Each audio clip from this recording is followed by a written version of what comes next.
The 4400 is the fictional account of ordinary people who've had a portion of their lives stolen without explanation.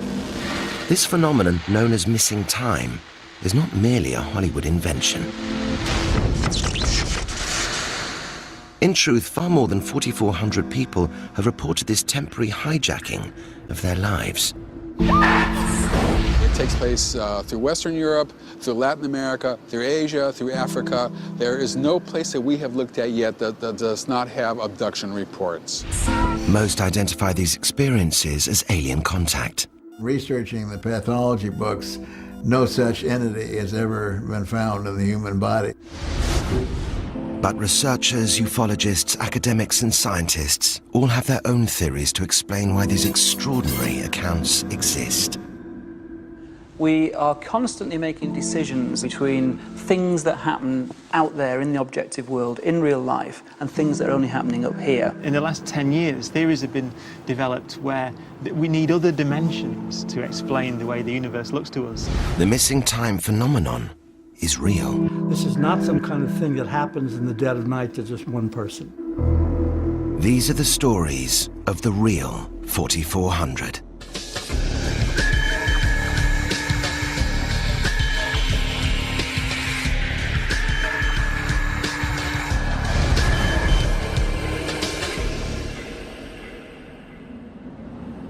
Of all the reported abduction accounts, there is one case that has created more hype, speculation and controversy than any other.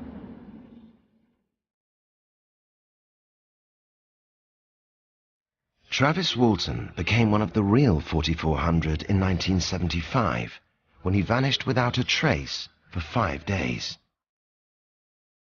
As a result, he has been under constant scrutiny for the past 30 years. I don't know which is worse, you know, that I'm crazy and strange or that just a liar. Travis claims he was abducted by a spaceship, which he and 6 of his workmates all saw while working for a logging firm in the Arizona National Forest, USA. 7 woodcutters said they were riding in this truck along an isolated mountain road when suddenly a spaceship hovered over them. This was not some little point of light off in the sky. This was a metallic disc right there, outlined against the sky, totally unmistakable. 22-year-old Travis Walton reportedly got out of the truck and approached the spaceship. Walton was then struck down by a bluish flash of light. I just felt this shock go through my body. It was just kind of like an electrical shock, but I blacked out just instantly. Frightened, his companions drove away.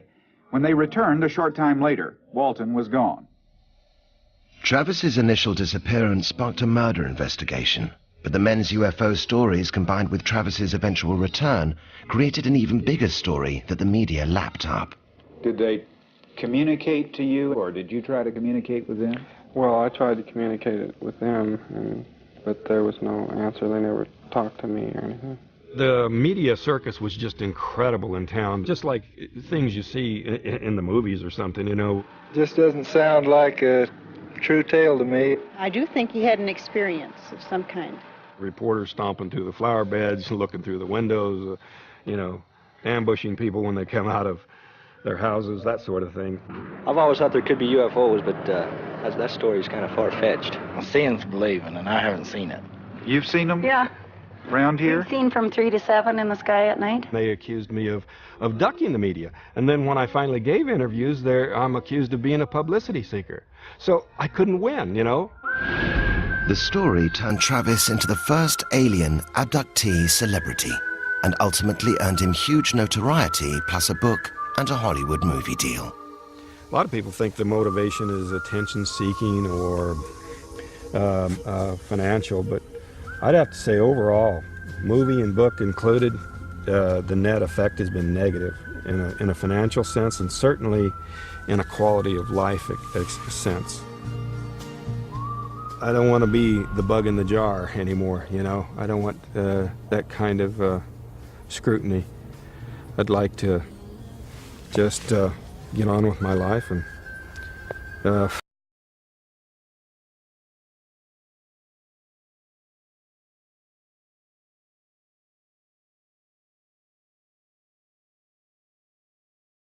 if something like that was to happen again, I wouldn't say anything to anybody. Travis's experience is a clear example of the stigma attached to this subject.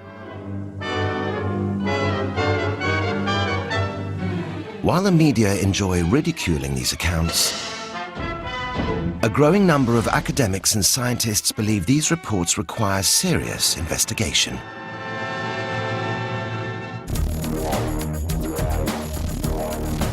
These kind of reports of alien abduction and alien contact have been made for decades now. And it's only relatively recently that people have tried to explain what might be going on.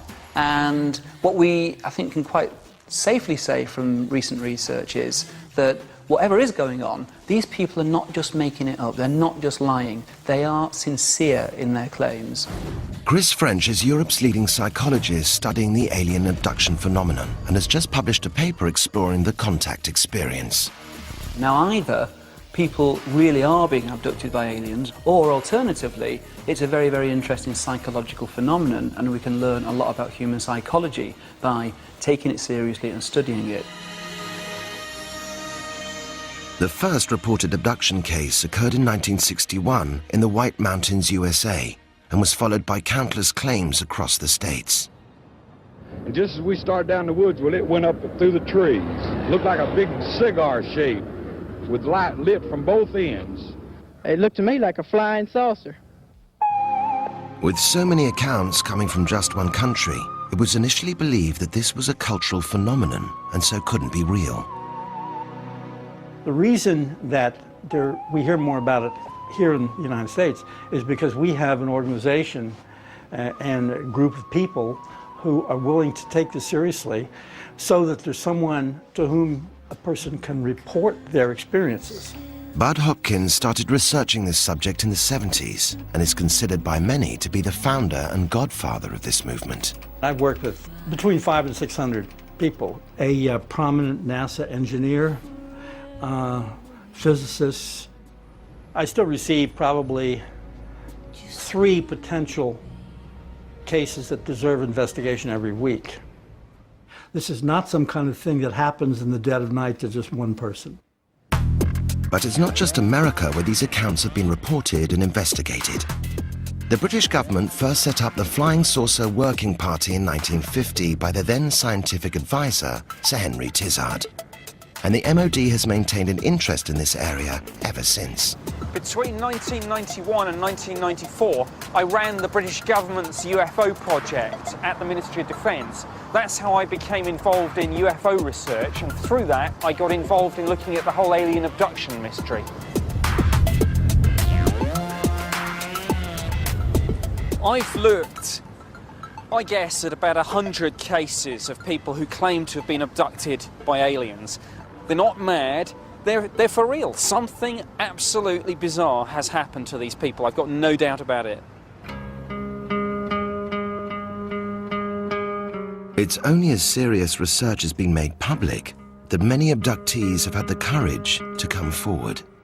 I opened up a book called Encounters by Dr. Edith Fiore, and in the back of the book was a listing of therapists and psychologists who work with people who had had my experience.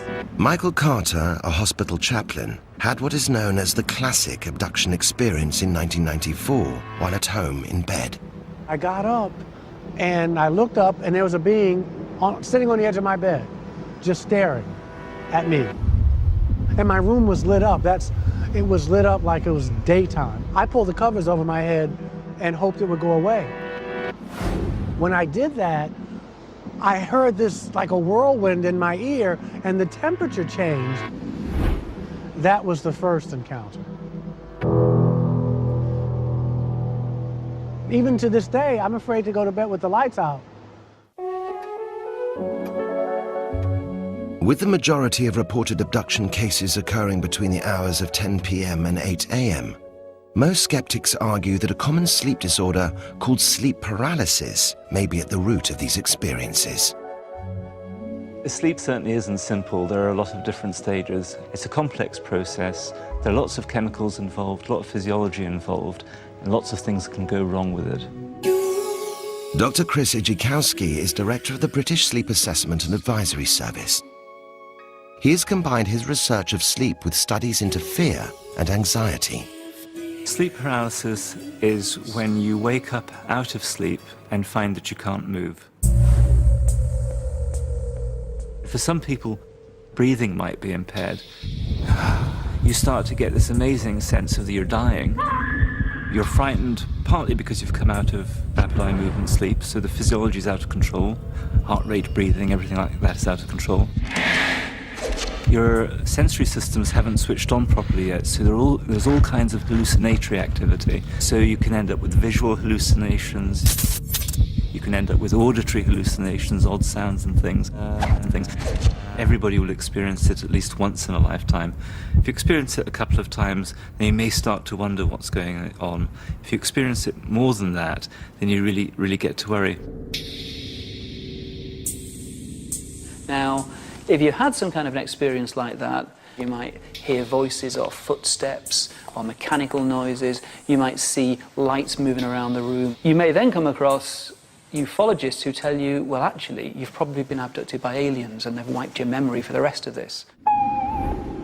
For sleep paralysis, which is now the explanation du jour, it's the current one, they've had to stretch the meaning to things like micro-sleep, where being asleep is defined as being awake.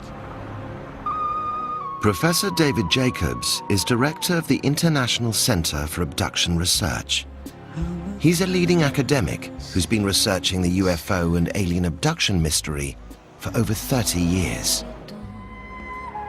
Of the 900 cases that I have looked at, more than half, or as many as half, take place when a person is not asleep. Skeptics use sleep paralysis to explain the majority of classic abduction accounts.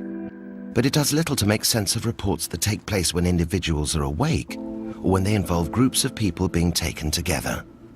I was aware of feeling so relaxed, like I couldn't move, but I wasn't really bothered that I couldn't move. You'd be happy just to sit there and look at it forever, or just want it to land and go away with it.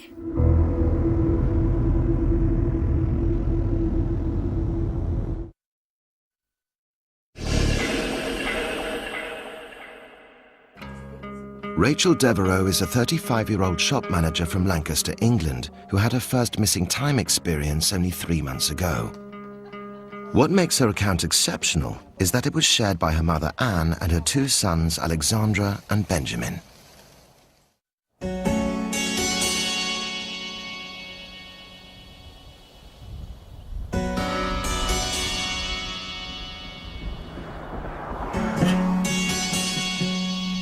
We've been to the Little Chef and we just had our tea there, an evening meal. We left there about 5:30. I remember looking at the clock, so I was thinking it was about 20 past 5:30 because I thought I've got my ironing to do, I need to get home. Benjamin was in the furthest corner of the car and my nana was in just behind me. The boys were chatting and we remember commenting on the chimneys. The silhouette of the chimneys really stood out against the sky. You know, when I think about it, that's the last thing I can remember.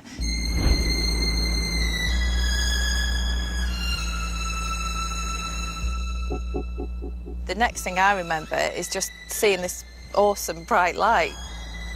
I saw it going up and then it hovered right above the car.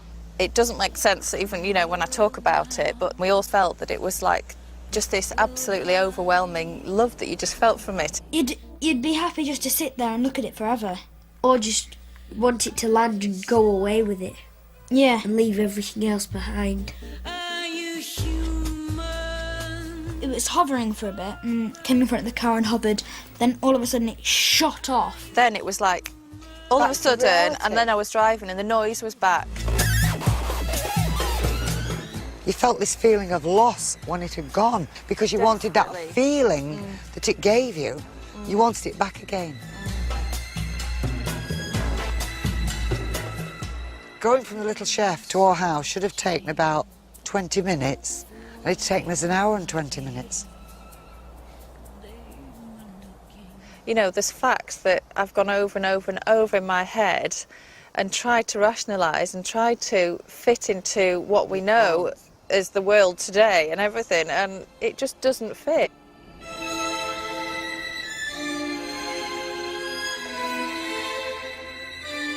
While each abduction account has its own peculiarities, psychologists believe the way in which we process memories could play an important role in understanding these incredible reports. We are constantly making decisions between things that happen out there in the objective world, in real life, and things that are only happening up here. A lot of what we take to be genuine memories, often the whole thing is completely fabricated and false, but it feels just the same as a real memory. An everyday example would be, did you lock the back door, or did you just think about locking the back door? And it's frighteningly easy to implant false memories in a sizable minority of the population. For example, if you show people a photograph which is actually being computer generated of them from their childhood going on a balloon ride, and this photograph is in with lots of photographs from things in their childhood which really did take place, a sizable minority will actually quite happily tell you about the time they went up in a hot air balloon when they were 6, even though that event never actually took place. We do know that we're all potentially prone to these false memories, much more so than we would ever have once guessed. False memory syndrome is based on the idea that memory is faulty. And memory is faulty. Obviously, I'm living proof that memory is faulty the older I get. The fact is, though, that memory is not so faulty that people are going to forget entire events. They might get details wrong. They might get their chronology out of order a little bit.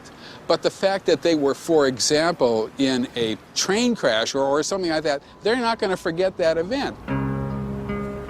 Without anecdotal evidence, without human memory, without the ability to retrieve memories, we would not have a judicial system, and a civilization would grind to a halt. Psychologists have developed a wide range of plausible theories to explain why individuals believe they've been abducted by aliens. But all of them have ultimately been countered by ufologists. It has ranged from simply lying to psychosis, it's mass hallucination, it's mass hysteria. It goes on and on and on. There is no end to it. However, skeptics believe there is one simple factor that makes their case watertight. As a scientist, I'm interested in the question of whether or not there is anything happening here in terms of objective reality. If there's no way of us being able to produce any kind of evidence, hard physical evidence, then I'd say that what we're looking at is essentially a psychological phenomenon. In order to really challenge the skeptic's argument, ufologists need to find evidence that can stand up to scientific scrutiny. In France, one of the Real 4400 believe they may hold the proof ufologists have been looking for. Je me considère absolument rationnel, à la fois dans les activités et dans les pensées que j'ai. Eric Julien is a retired pilot and air traffic controller whose career involved making tough decisions while under immense pressure. Pour exercer le métier qui demande une stabilité psychologique extrêmement importante, tant pour être pilote que pour être contrôleur aérien. Over the past 15 years, Eric claims to have had a variety of extraterrestrial experiences, both at home and at work. C'est également le contact radar d'un target sur mon scope radar lorsque j'étais contrôleur aérien dans l'armée de l'air, qui allait de l'est vers l'ouest à 28 000 km/h. As well as sightings, Eric claims to have had regular contact and communication with alien beings that have given him a clear understanding of their technology. C'est que nos outils scientifiques de preuve sont limités à l'espace matériel de la réalité. Et c'est toute la difficulté que nous avons à comprendre le comportement des extraterrestres, précisément. After enduring years of abduction experiences, Eric believes he has recently been left with solid evidence of their visits. Un élément de preuve qui peut être apporté donc à la science, c'est l'apparition soudaine en l'espace. You see it? Pourrait être un implant qui a été posé par des extraterrestres au cours d'une nuit. Eric's lump provides science with something tangible it can test. But Bud Hopkins believes his 30 years of research has already unearthed all the evidence that anyone would need. The skeptics are fond of saying there's no physical evidence. What the skeptics are saying, gee, I haven't heard of any because I haven't looked into it. Okay, these are some of the photographs of scoop marks that turn up again and again. I may have seen 100 of these. Why don't the critics recognize it? It's because they don't even know anything about it. Bud has collected photographs of abductees who claim their experience left them with abnormal scars. This is on a man's back. Here's another one on the front of the shin. This is one on a little boy that turned up overnight. He was 5 years old. I had one case where there were 3 young women involved in an abduction experience. At the end of it, each one had a scoop mark in exactly the same place. The doctors who have looked at these things have told me that they most closely resemble the scars from punch biopsies. Sometimes they will take 2 samples. The person is re-abducted and another sample is taken. Sometimes people remember the tool that was used. One can infer without much difficulty that they're taking a flesh sample to take from us our own DNA, our own physical genetic makeup. Again, these are marks which turn up again and again, but we have no explanation of exactly why they are taking this flesh, except obviously they're getting some kind of sample.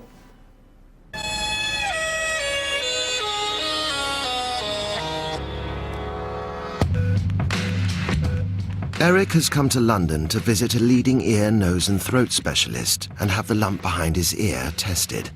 Hello. Hello, this is Eric Julien to see Dr. Patel, please. Come on in. He's hoping the results will make sense of his belief that the lump is in fact an alien implant. C'est peut-être une découverte étonnante et qui pourra intéresser beaucoup de gens. Glad to meet you. Nice to meet you. Okay, let's take a look at this lump. And it's not tender at all. If I was to touch it like this, not causing any pain or discomfort. No. Et que ce qui est le plus étrange dans cet implant, c'est qu'il bouge tout seul. Il a bougé de 12 mm en 6 mois. Just turn your head slightly away from me. Et je ne connais pas de corps organique dans le corps humain qui puisse faire ce type d'exploit. This could be eased to diagnose further by doing a couple of tests. And I propose that we do an ultrasound of this area and a plain X-ray, and that should give us a lot more information. One of the reasons why Eric believes his lump is an implant is due to the nature of his experiences that took place in the summer of 2003. Hello, Mr. Julian. Alice McLean, I'm the radiologist. Parmi les expériences que j'ai connues, il y avait des expériences médicales. You've got a lump or a problem behind your ear, I understand. Yes, okay. that's here. J'étais donc souvent allongé sur une espèce de lit dans une salle qui ressemblait à celle d'un dentiste et j'ai plusieurs fois connu des expériences de sondes au-dessus du crâne et dessus sur le front. All right, that's probably all we need. Once the ultrasound and X-ray results are processed and evaluated, Eric Julian, post-auricular ultrasound. the consultant will be able to provide Eric with a clear diagnosis of his lump.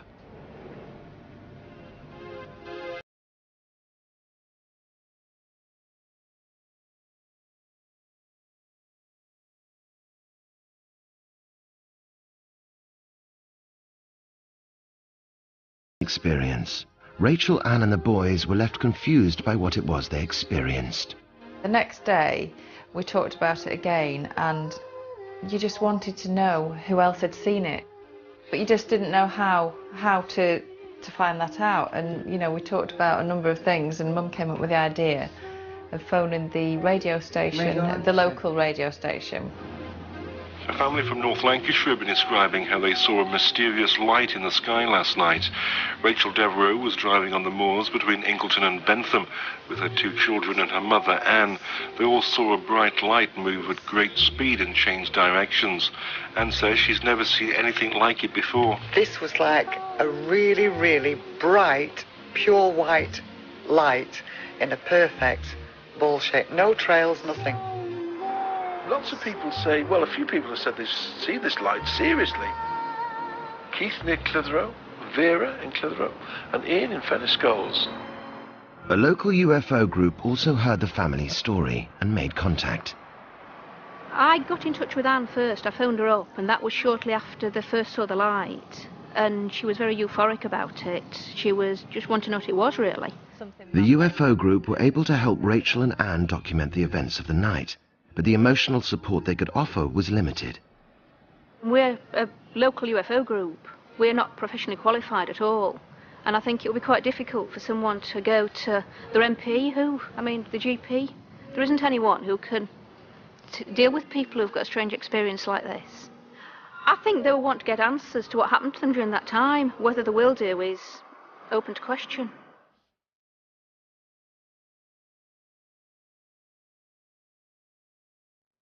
You've got all these different factors in your life that are just a complete mystery. It's helplessness. And it makes you cry. Because you don't know how to stop it. You don't know what it was. It's making me cry now. I don't know why.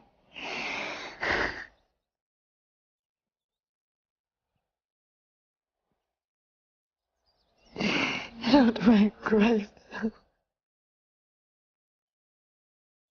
If you start to think about it like we are now, it becomes overwhelming, and you can't cope with it.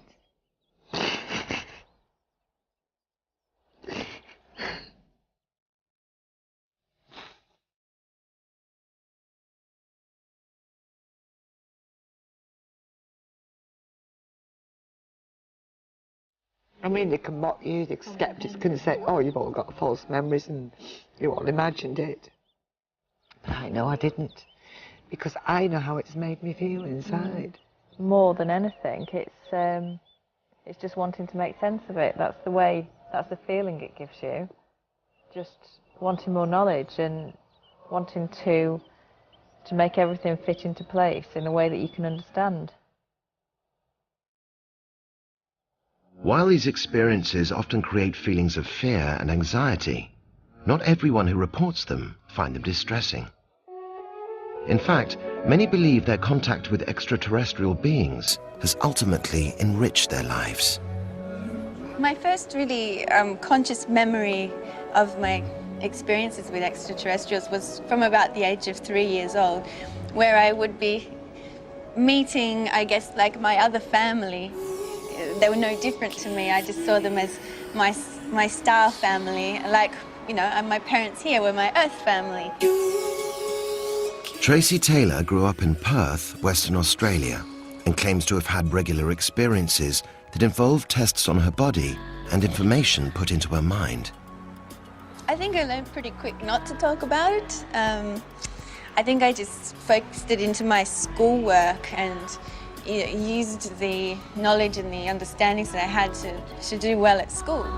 Tracy's experiences intensified through her teens until she got to the point where she felt she needed to take control of what was going on. I had to question my own sanity, basically. So I went along to visit psychiatrists, psychologists, asked for my brain to be scanned. I'm ready to think, they're going to take me off to the hospital in a minute. The brain scans showed up to be normal, all the psychological tests showed up to be fine. One of them walked up to me and said, is there anything really negative about this? And I said, well, not really, but it's hard to integrate into my life. And he said, well, good luck with it.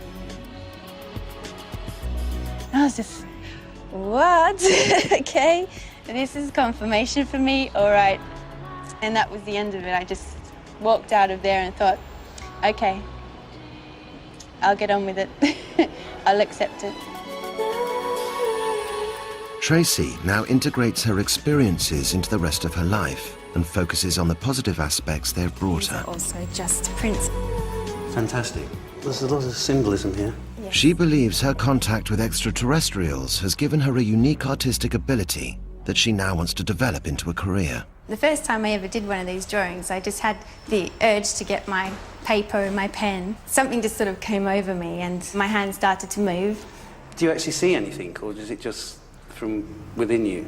Like a downloading of information, I suppose, in a symbolic form. It just sort of seems to feel like it comes through me, it's not from me. Much more like a sort of radio wave. Yeah, so it's Tracy was interested in art before these illustrations came through, but claims that her style of drawing changed radically overnight. I mean, this I recognise very much a sort of Aztec type of symbol. over a period of time, I spoke to people who study ancient cultures, and these people were able to pinpoint things in the pictures, saying this is something that you could find in a temple in Peru, and this is something you'd find in a temple in Luxor in Egypt. And can an expert read this? I've had linguists looking at it, and they say again that it's related to hieroglyphics in ancient Sumerian. At various times over the past 6 years, Tracy has also produced a series of graphical illustrations, which she claims she later discovered hold a hidden message. And that circle's dropping over the top of that pyramid. Yes. Exactly. Yes. Yeah, and yet again it fits. So these were all done over different periods of time, and yet they all lock together Yes. to form a whole. Looking at it just on a purely surface level, there is an element of storytelling. Apparently this depicts the past and moving into the present and then moving into the future. And that element of storytelling I can relate to because they have a similarity to stained glass windows and telling a spiritual story. And the lotus blossoms. And that bursting forth, yeah. We probably maybe never know the answer of where it comes from and how it gets to be in a pencil at the tip of her hand, but you can't take away from the fact that there is something there. It's common for abductees to claim to be given special abilities as a result of their experience. Typically, these will include the ability to heal or to be able to pass on messages to humanity. If in some way the messages that are coming through me can assist other people and the planet that they're connected to, I think it's great. One of the things that has to always be borne in mind about the abduction experience is that the communication in virtually all these cases is telepathic. So one has to assume that every abductee can pick up thoughts from the aliens and communicate non-verbally. Therefore, that's a basic paranormal gift. Is that something that only abductees have, or is that something that might be more extensively present in the population? We don't really know. Believers argue that people who return with enhanced psychic abilities provide yet further proof that their experience was real. People who've had this experience claim that they have unusual powers. But in actual fact, they don't seem able to demonstrate these powers under controlled conditions. If they could, then that would be absolutely amazing. But at the moment, the wider scientific community doesn't even accept that these kind of claimed powers are real.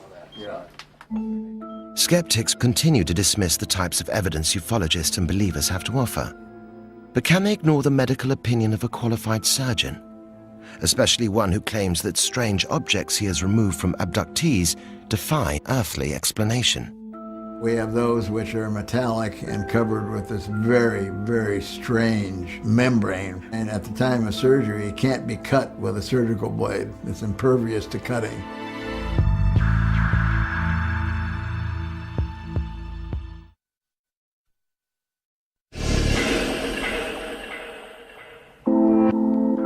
Rachel Devereaux had her first missing time experience just 3 months ago while driving home. Having looked into the phenomenon, she has decided to take a bold but common step for people who have had this type of encounter. Hi. Hi. She's going to have hypnotic regression. I'm feeling quite nervous about it, about the regression, but also quite excited. Right, so you might not have done this before, but I've done it a few thousand times. Rachel's hoping that under hypnosis she can be taken back to when she had her experience and retrieve memories that are not consciously accessible. I want it to be an honest account, you know, if I do remember. How do you feel? Happy. Yeah. You so feel that, it's okay. It's okay to feel. Stay with it. It's no walls, it's just black everywhere. It's like standing in the middle of space. There's big bright light here, right in front of me. That's high, and that's watching what the little ones are doing, the smaller ones going round and looking at us and talking to each other. Do you think the boys are funny? They think they're funny. I can hear laughing now, the children laughing, they're really giggling.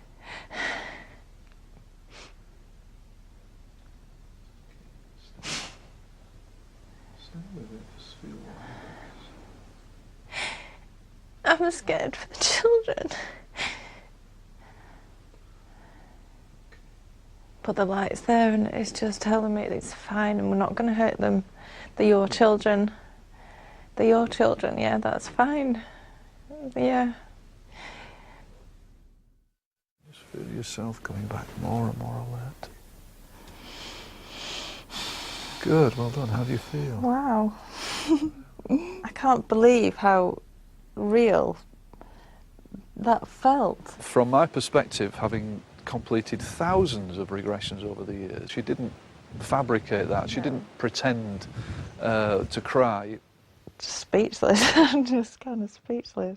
Do I believe everything that happened? I'm sort of 90% there, yeah, that it was real. Testimonies obtained from abductees under hypnosis often provide compelling, detailed accounts of what happened during their missing time episode. They have given ufologists a mountain of anecdotal evidence to support their claims. But skeptics find these reports unreliable. The alien abduction phenomenon, I think, is somewhat complicated by the whole debate about hypnosis. Let's be honest, scientists don't even agree on what hypnosis is. People typically think that hypnotic regression is this kind of magic key for unlocking repressed or hidden memories. In actual fact, it's a great way of producing false memories. It's based on expectations, it's based on imagination, it's all woven together, and then they believe in this narrative. In the hands of the wrong people, it can be disastrous, in the hands of the right people, people who know what they're doing, who have adequate controls in place for false memories and things like that, hypnosis is an excellent tool for getting at the truth. With such a major source of research ignored by skeptics, the need for unequivocal physical evidence is all the more important. In America, a surgeon has come forward with claims which may provide ufologists with the break they've been hoping for. I started this as the ultimate skeptic. I was then embroiled in the phenomena and shown things that could not be satisfactorily explained by our own science. Dr. Lear has been a practicing foot surgeon for the past 35 years. But in 1994, he began removing foreign bodies from patients who claimed they were alien implants. I'm going to numb you up right now. Is that all right? Okay, that's fine. So we're going to numb the area up real good. A lot of these people have things in their bodies which they've stepped on or they're exposed in a machine shop to a piece of metal. We'll make a small incision right here, not a big one. Others, unfortunately, have mental problems and would like to be an abductee. Since he started in this area 8 years ago, Dr. Lear has conducted 11 operations and claims to have removed an assortment of mysterious objects. Looks like it to me. Looks black. Yeah. Here it is, here. So let's put in a piece of white gauze. I think this is it, so we're going to x-ray to make sure. We have those which are metallic and covered with this very, very strange membrane. And at the time of surgery, it can't be cut with a surgical blade. It's impervious to cutting.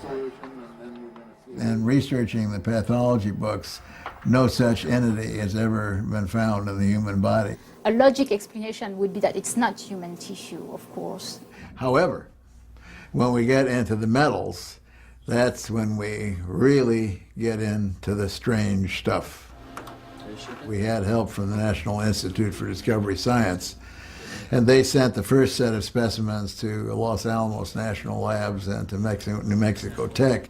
Now, these were blind studies. All the studies are blind, and I mean by that that the laboratories are not told the origin of the specimens.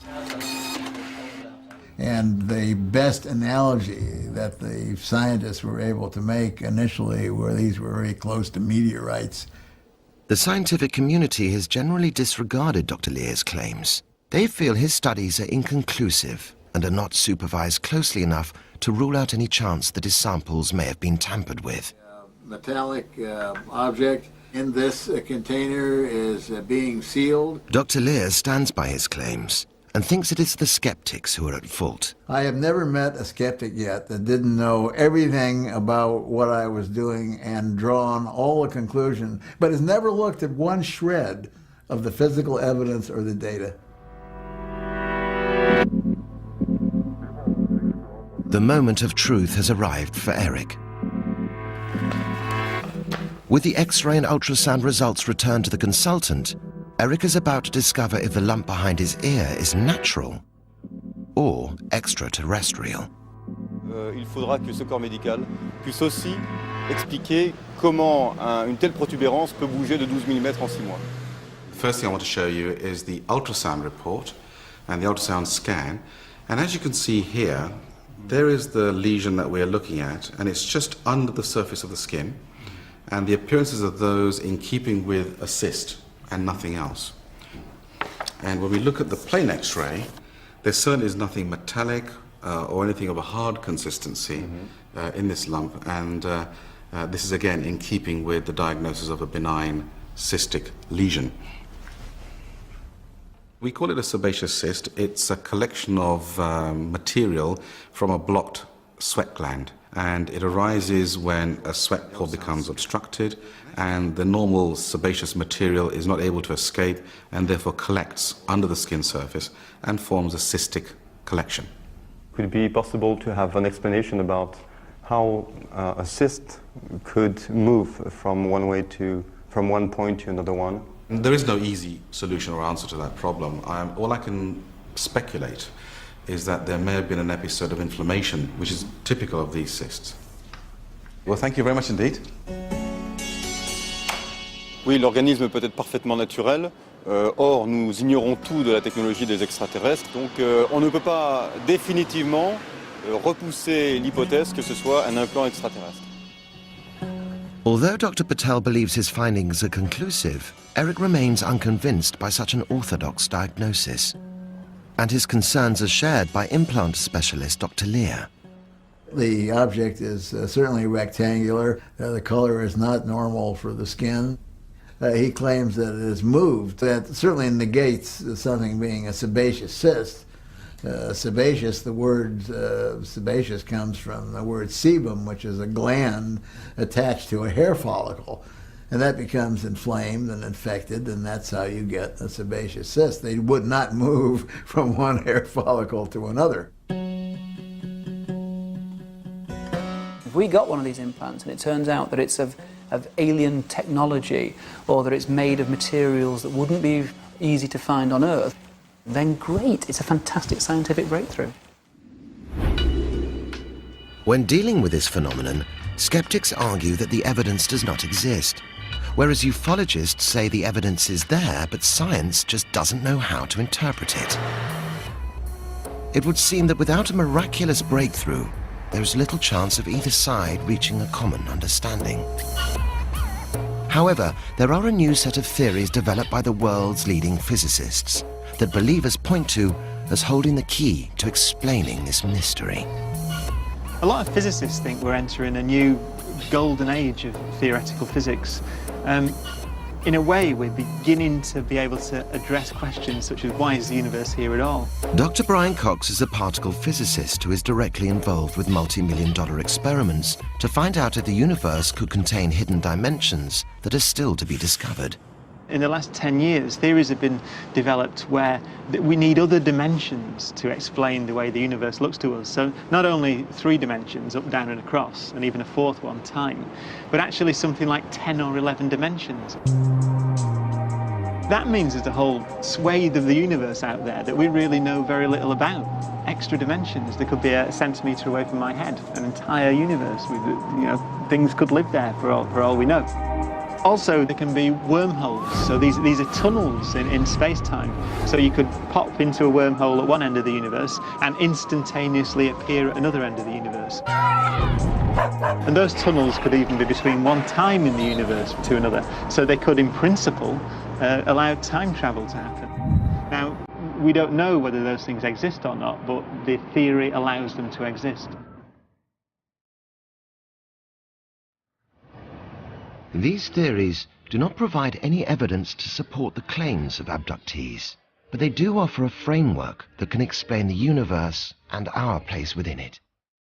And perhaps that's exactly what the missing time phenomenon is all about, trying to find a belief system that makes sense of our world and universe. I think your belief system plays a part in interpreting, as it were, what you think you've seen. If you see a figure at the foot of your bed, if you're religious, you might think you've seen an angel. If you believe in the paranormal, you might say you've seen a ghost. If you're a ufologist, you might say that's an alien. We live in a culture where it's easier to believe in God. It's saner to believe in a God than it is to believe that there's life on other planets. We have multiple witness sightings of people seeing extraterrestrials and their occupants.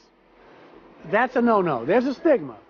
But if you believe in God, that's okay. I find that very interesting. Most scientists agree that the universe is both old enough and large enough for extraterrestrial life to exist. Whether we've made contact with it yet depends on who or what you believe. Someone doesn't believe Maya's prediction. I'm sorry. It's not my fault. The 4400 Tuesday at 9. And next here on Sky One, we're caught up in a murder. You said we would be safe in Philadelphia. Well, I was wrong. Harrison Ford stars in Witness.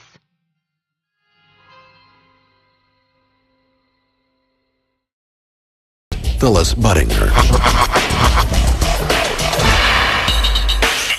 Inside the scientific world, Budinger's expertise is known as spectroscopy. Spectroscopy is a group of techniques. You can also quantify things in liquids and gases. And each molecule will react differently with the light in giving absorption bands, and the result is a unique spectrum. Much as DNA is unique to each human. To investigators outside the scientific world, simply put, you give Budinger dirt from Delphos, and she will tell you what's in it. So in 1999, Phillips sent samples to Budinger's Frontier Analysis Laboratory in Chagrin Falls, Ohio, for study. I really didn't know what to expect. I knew there was some organic substance there. I didn't know what I was going to find. I'll never forget when I first got them. I put some in a test tube.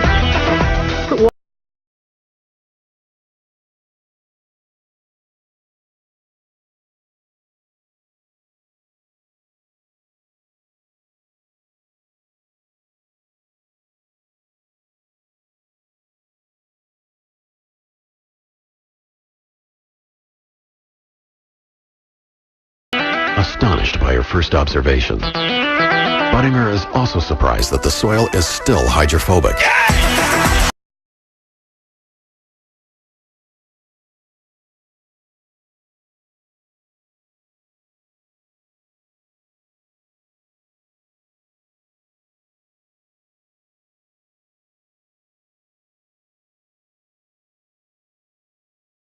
To show you that the Delphos ring soil is still hydrophobic after all these years,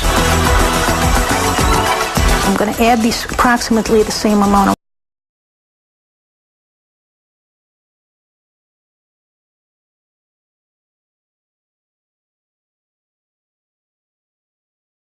water extract on the top is a much darker color than that of the control sample. So clearly something has been extracted.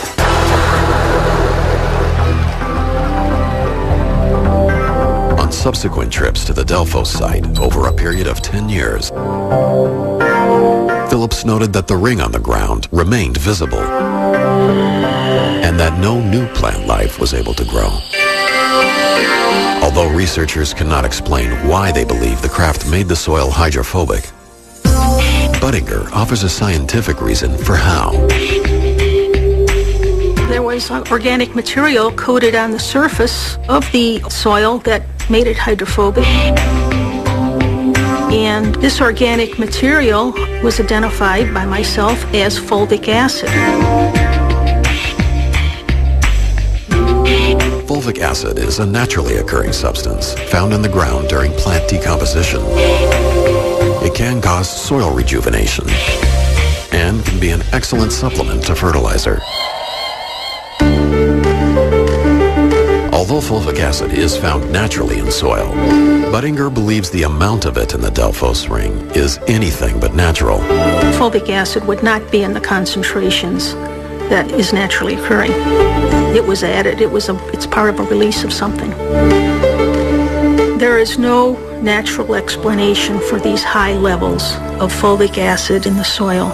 I really don't know where it came from. This unexplained release of fulvic acid is not the only abnormality that Buttinger discovered in the Delphos soil sample.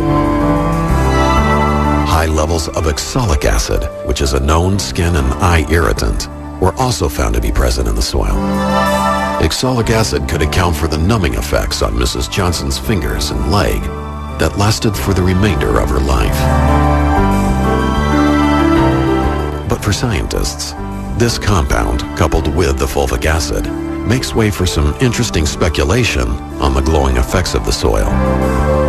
I think that the substance came when it was being released from the craft, is that the craft's propulsion system created an ionic field which excited the material. And I think when it fell, it was luminescing from the interaction with the ionic field of the craft. And I think it's a clue to the propulsion system of this machine. Buttinger's theory and analysis have motivated investigators and researchers to come up with some type of scientific explanation.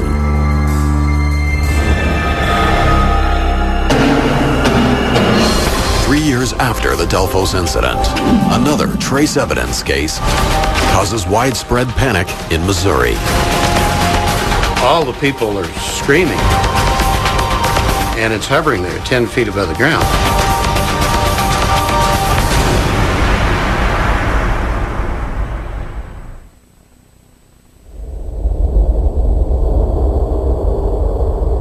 They are the clues left behind.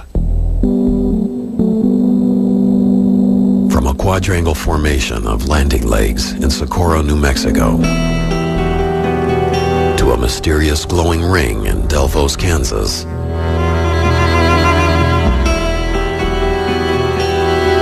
since 1964, there have been thousands of cases of UFO trace evidence. To field investigator Ted Phillips, these common trace characteristics he has discovered support the reality of UFOs. And in the hundreds of cases I've personally investigated, my conclusion is that we're dealing with a device, a machine of mass,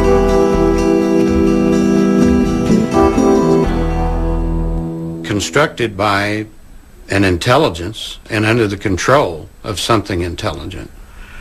And that's obvious by the things that they do, the way they maneuver into a landing site, out of it, a number of things.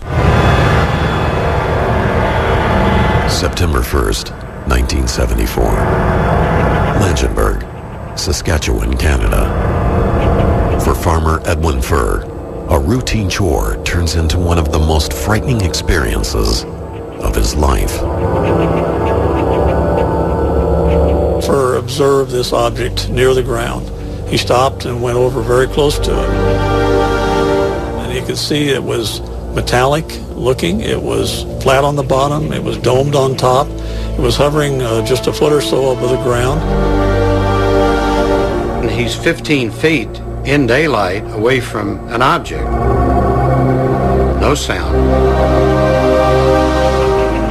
It's spinning, rotating at a very high rate. In the surface of this thing, he said it had a very old and used up appearance. And in it he could see dark sort of grooves. At the base he could see a sort of wide belt that went around the lower section. Shocked at what he encounters, Furr slowly retreats back to his tractor, hoping to escape from the object. As he climbs back on, his shock turns to terror when he realizes there is more than just one UFO. And he could see there were 4 more. And they were sort of equidistant from each other in a semicircle around the high grass. All same type of objects, same configuration, same color, all rotating. The ground or the crop underneath the object was spun in a spiral. And the plants were rotated and knocked down underneath each one of these. After hovering in the field for a few minutes, the objects begin their ascent. The objects ascended silently, vertically, in a step formation. Object 1, 2, 3, 4, 5. And as they ascended vertically, silently, he could see beneath each object 2 vent-like extensions, out of which there came a 6-foot-long plume of gray material.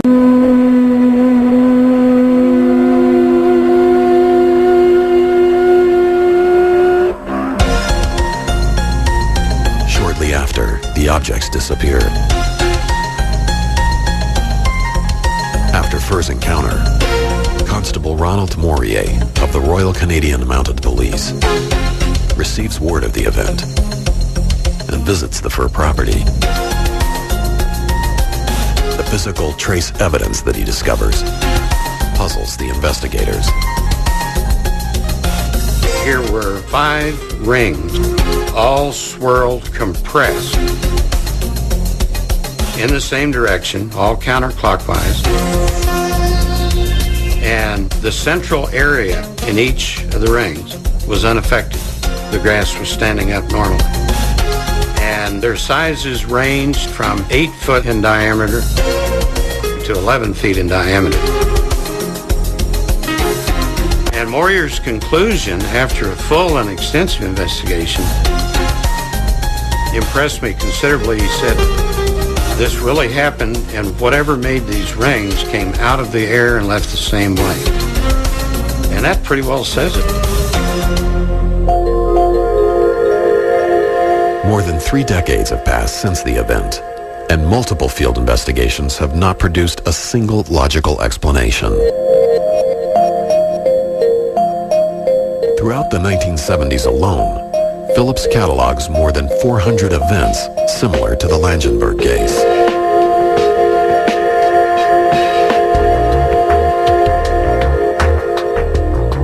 October 8, 1978. Cato, Missouri.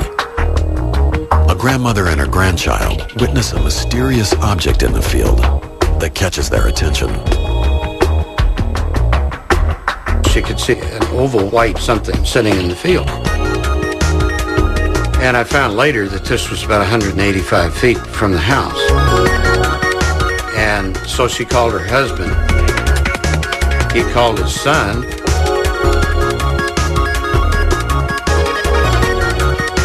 And it wasn't doing anything. It was just sitting there. The neat part is they came up with the explanation that it must be a piece of metal that blew in there in a storm.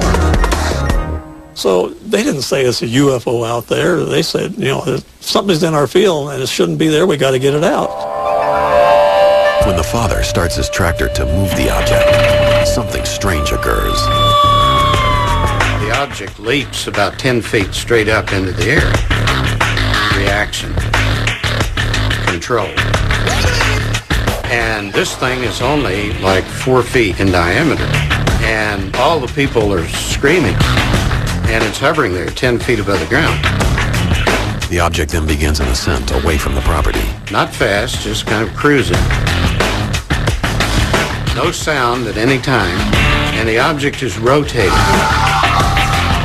No wings, no engine, no visible means of support. It continues its climb. It makes a definite right turn, which I find later is across the wind. flies to the right slightly for a few feet, makes a very strong left turn across the wind, another right turn, and continues to climb. As the object increases elevation, the witnesses report that it merges with a second, much larger cylindrical-shaped UFO in the sky. And the cylinder flies away at a pretty good rate of speed. And so the farmer and his son walked to the spot where the object had been, and they arrived there to find a 4-foot area of dehydrated plants.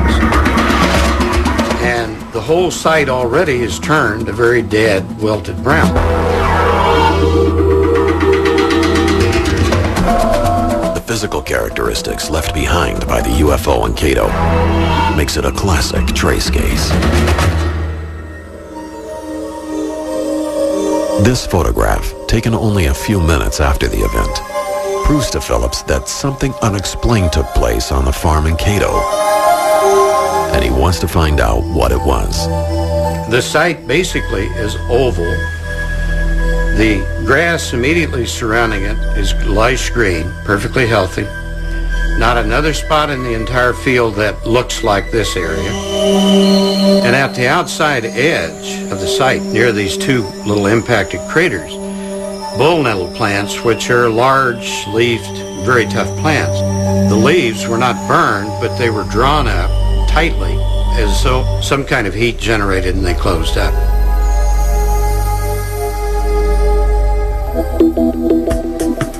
To Phillips, this discovery could be evidence of the craft's propulsion disturbing the Earth. But there is an additional scientific anomaly that investigators have yet to explain. The craters were about 1.25 inches deep in some very hard soil. So I don't know if this occurred on landing or if it occurred on ascent. But no sound was ever heard at any time, indicating any kind of propulsion system. And yet it had to exist for this 4-foot object to cross the wind 3 times. In the course of Phillips's investigations, trace cases like the Cato event consist mostly of physical effects left behind on the ground. But in 1979, a mysterious object not only leaves trace evidence, it nearly kills a Minnesota deputy sheriff. I believe that something extraterrestrial really did happen here. Nobody's ever been able to prove that it was something different. Now, investigators look over the actual patrol car and find new evidence. So this actually has flexed in and back out, as though there was sort of a suction. Something like that. Pulled it out. Yeah. I mean, that's incredible.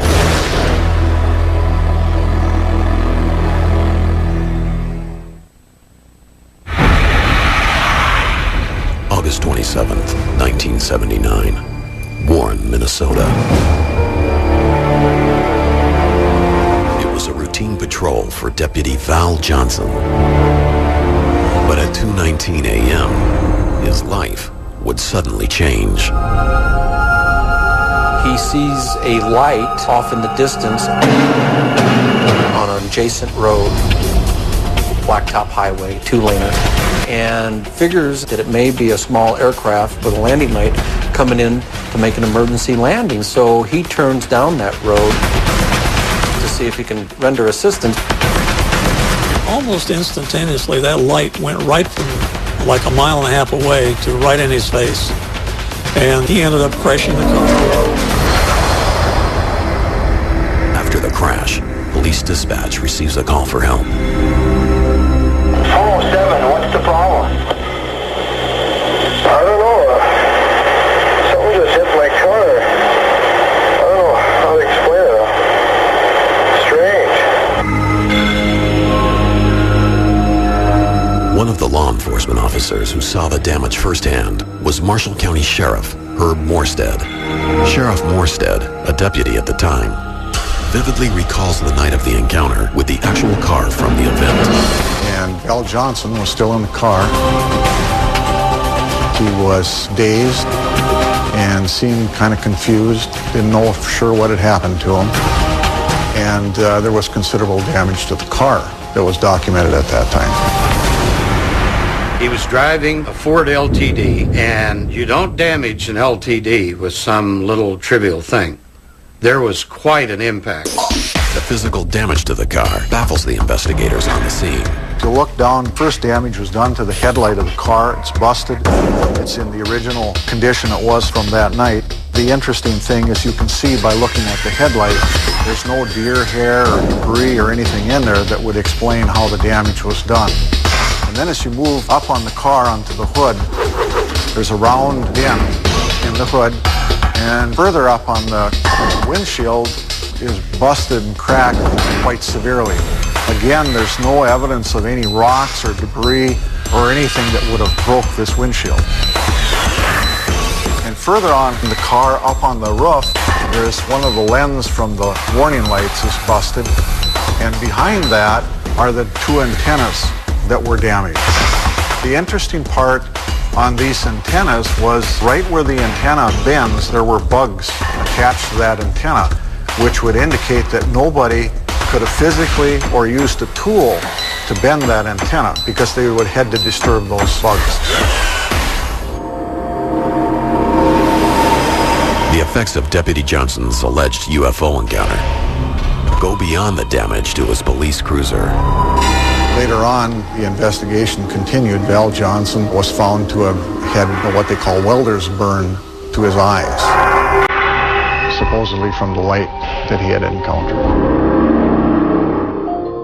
One of the other things that was curious is the watch on his wrist and the car clock both stopped for 14 minutes. That's kind of an interesting piece of evidence.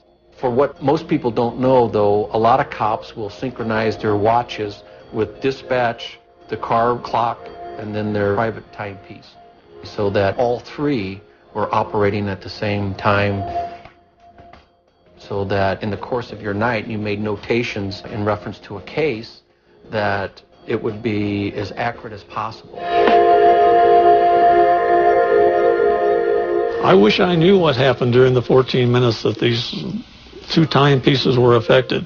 But there is, again, a lot of room for speculation, scientific speculation, of what happens when a person's involved in something like this. Deputy Johnson's squad car has been put on display at the Marshall County Historical Society Museum. Phillips has traveled more than 1,000 miles exclusively for this History Channel program in order to see the damage firsthand.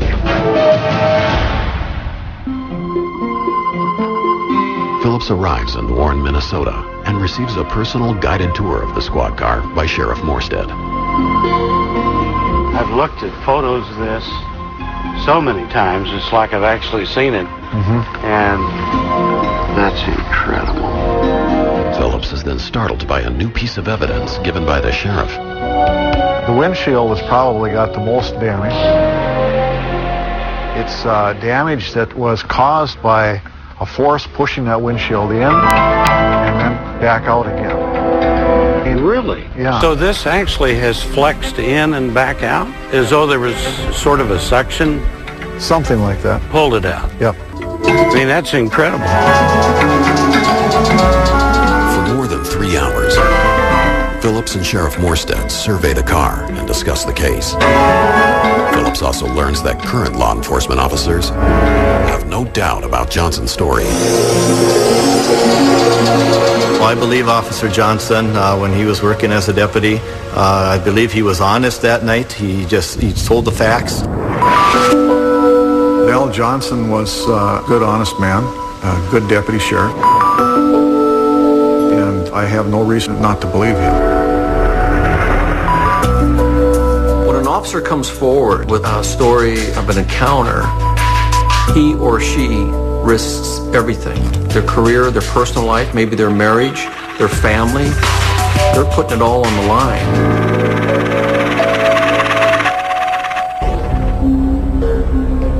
Phillips has now reopened his investigation into the Minnesota encounter in hopes of finding out what really happened in the early morning hours of August 27th, 1979. Many researchers believe that this trace case, along with thousands of others, will eventually lead us to the truth about UFOs. I think landing trace cases, physical trace cases, are a very important aspect of the whole picture, especially when people say there is no evidence. Well, fingerprint is evidence, isn't it? So often you hear people say, well, I don't believe in UFOs, or I'll believe it when I see it. Well, the significance of that is they could just look at a trace evidence case and they can say they've seen it. It gives us evidence that, along with the witnesses' observation, that there is something out there. I think what we're finding at the landing site certainly confirms the reality of what are called UFOs. And it confirms them because it is proof positive that something very unusual took place, and what remains there is inexplicable. And it's probably the biggest story of mankind if we come out and show people the evidence.